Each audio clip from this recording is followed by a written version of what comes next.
Rao, the General President of the Indian Science Congress Association, Honorable Professor V.S. Chauhan, who is on the dais, and today he is also one of the speakers, Professor R.S. Sirohi, the former director of IIT Delhi and Vice Chancellor of several universities. He has been, and all the distinguished delegates who are here in this session. On behalf of NAC, I take this opportunity to welcome you all in this session. Professor Sirohi has already presented an overview related to the quality of science education research and role of accreditation. I just want to present before you the current status of assessment and accreditation and what are the recent initiatives of NAC in relation to quality promotion and sustenance. After me, since Professor V.S. Chauhan would be speaking, and he is, besides the member of UGC, he is also currently the chairman of Executive Committee of NAC, so would also speak further about various aspects and dimensions related to quality of higher education in general and science education and research in particular. This is just for my young friends who are here about the genesis of NAC, which came into existence in 1994 on the recommendations of the National Policy on Education 1986 and its Program of Action in 1992. So it has now about 22 years of existence. It is an autonomous institution of the UGC, and the UGC chairman is the president of the General Council of the NAC. An eminent academician is the chairman of the EC, and currently, as I mentioned, Professor V.S. Chauhan is the chairman of the Executive Committee. As far as the institutional assessment model is concerned, the process is open, it is quite participative, and enabled to evolve a model of good institution on various criteria, key aspects, indicators, and parameters, which Professor Sirohi has also touched upon. It also involves stakeholders.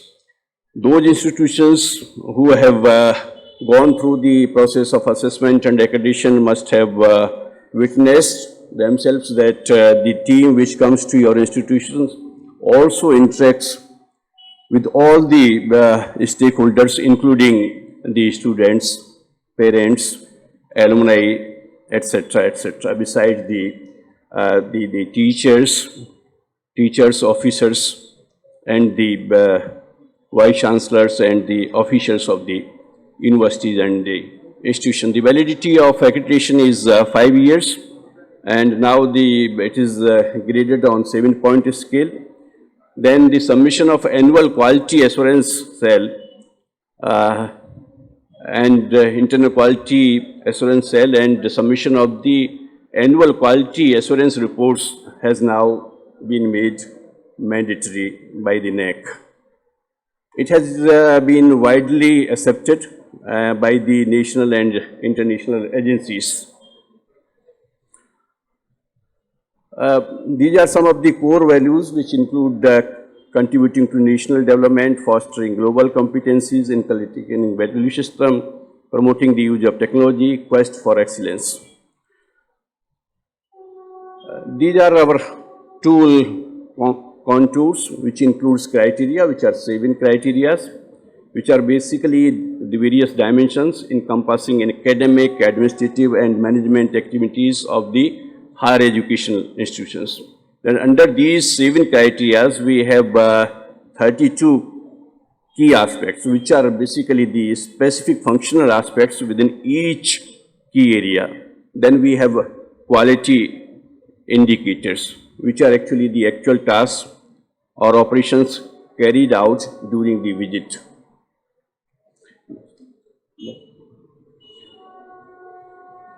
These are the 7 criteria, a framework for assessment.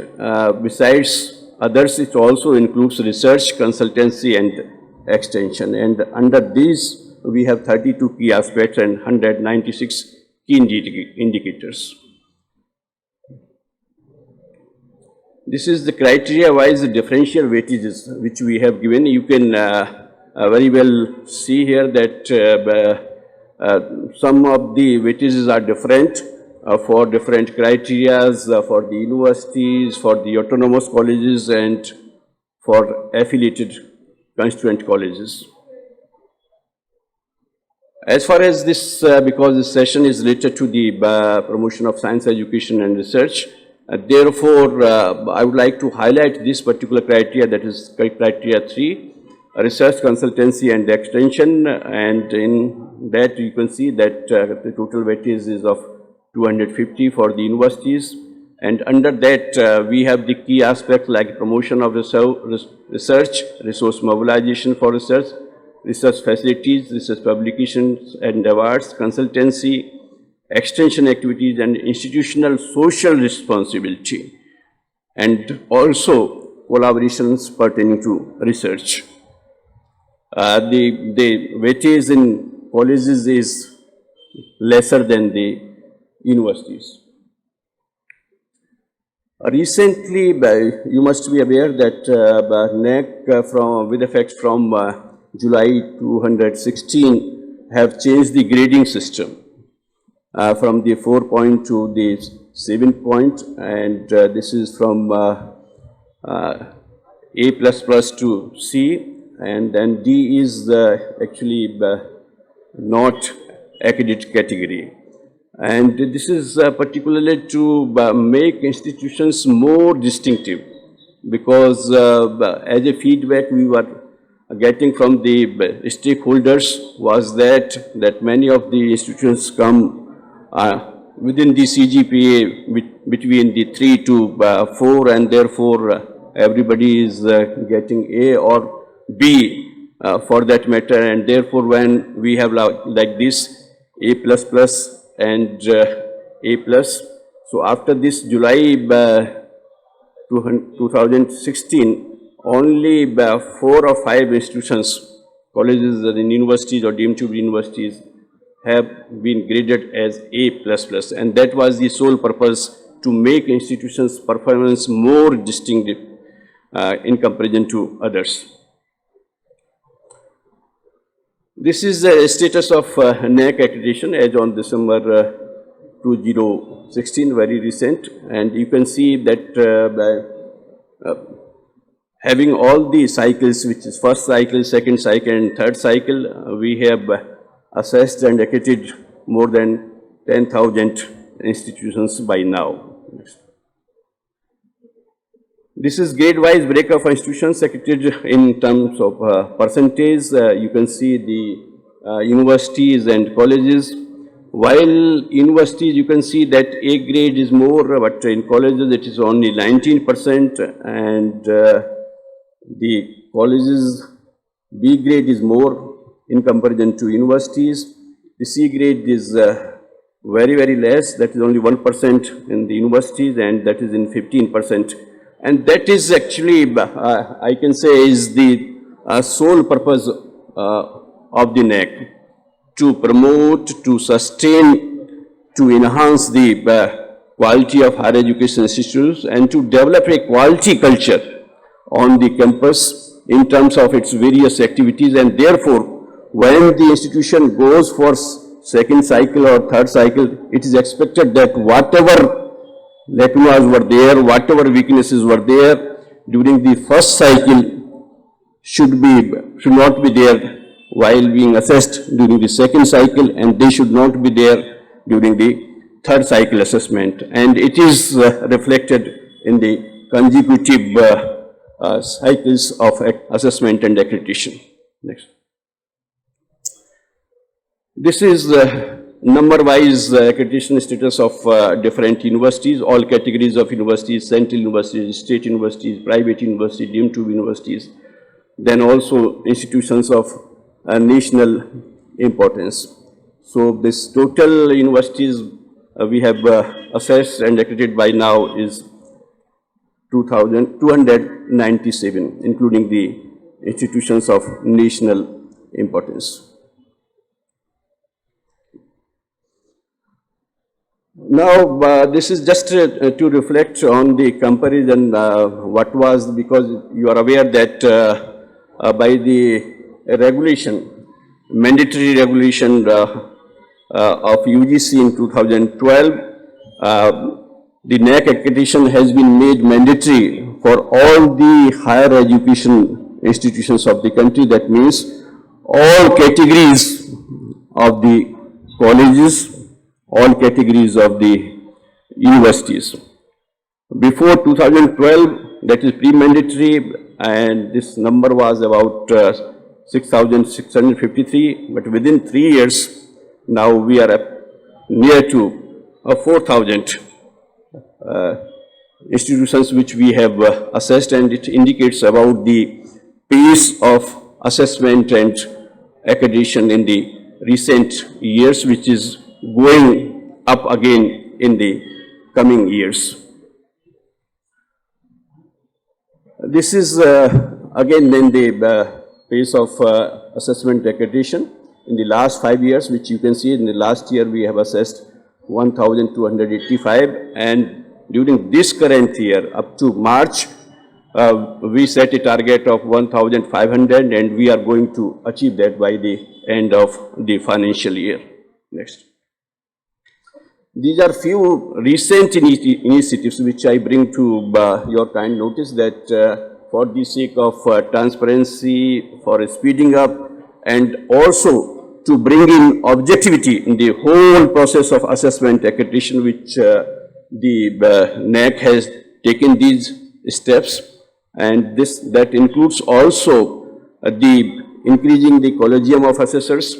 We right now have about 2,000 of our trained assessors all over the country, but we have taken a conscious decision through our executive committee that we should involve the eminent educationists, the faculty members of institutions of national importance, IITs, IIMs, ICERs, AIMS, and NITs and other institutions, even then who are not trained, and they will get to know on-the-job training, through on-the-job training. Then we have also decreased the number of assessors per team, and also the number of days in terms of the duration. Our focus is now to use more and more the ICT, and therefore we are working on the end-to-end ICT solutions to get more data through ICT, and maybe after some time we will be more dependent on this. And we have also decided that after the second cycle or third cycle, in the subsequent cycles we can go for e-assessment.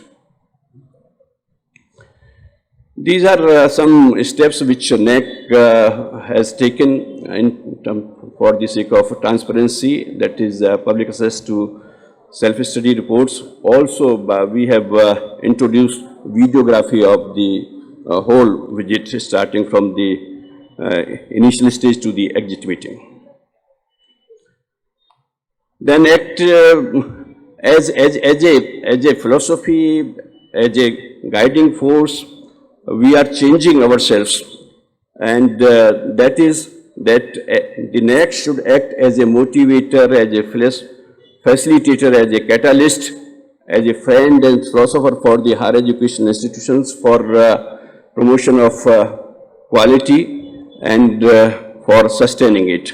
So these are few steps which we have taken, and that also includes strengthening of the internal quality assurance cells, and those cells should be functional. Each institution should update their minutes of the meeting quarterly on their website. They should mandatorily submit the annual quality assurance reports to the NAC. Otherwise, they will not be eligible for the subsequent cycles of accreditation. These are few themes which we have identified to incorporate and to make more focus on these, which includes the environmental sustainability, the inculcation of values and professional ethics, then also gender issues, issues related to differently abled and disability, and research and innovation, and also learner and skills focus in the whole process of assessment and accreditation. They will be inclusive in the current parameters. This I have mentioned about the end-to-end ICT solutions. Some of the processes are now ICT enabled. We are going more about this in the future. As far as international recognition and collaboration is concerned, I am happy to tell you that NAC is very well placed internationally, and international network of quality assurance agencies and regional networks and regional associations. It has been represented by our officers, and last year the chairperson of both the bodies of international and regional bodies was from NAC. Recently, we organized a global summit on quality higher education, sharing values and fostering trust beyond borders. I'm happy to tell you that we had 120 delegates, including 24 representatives of 20 countries, who attended the summit, and they represented the various regions of the country, all the key players globally in the field of quality assurance.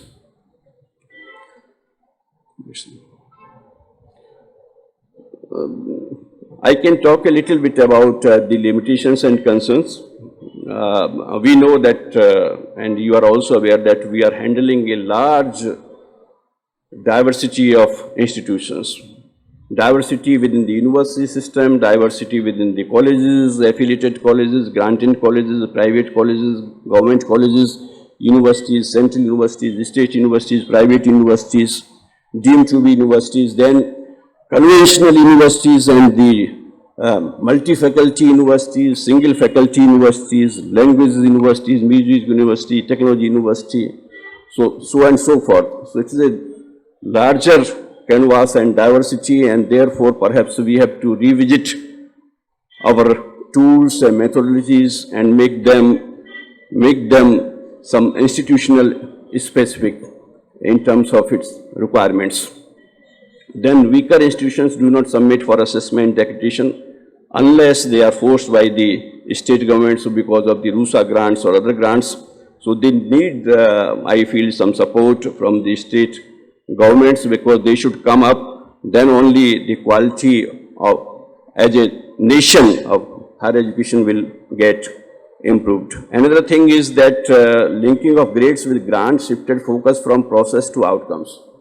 Now, because of this, I feel, and this is the question which is at the policy level, that everything has been linked with the grade, and because that everybody aspires for the higher grade. And in that process, I think somewhere the quality culture which is required on the campus, or the total mindset of the governance of the institutions and the faculty members and all the stakeholders needs to be changed. And therefore, I feel, and that is my individual thinking as an education, they should not be linked. Whatever the policy decision has to be taken at that level should be taken then and there from the very beginning. This should not be linked with the grades of the either NAC or any other ranking agency. Next. These are some steps which NAC is taking as far as moving forward is concerned. I mentioned about the assessment for third and subsequent cycles. Then also by strengthening of research and development that now we have started. We soon will have a unit, IT unit also, and a research development unit, and will have some major and minor projects. Now we are also going to add new staff in our family of NAC. Then we have a plan to start a journal on quality in higher education. Then some academic programs on quality assurance in collaboration with premier institutions, and also to promote international cooperation. Thank you very much.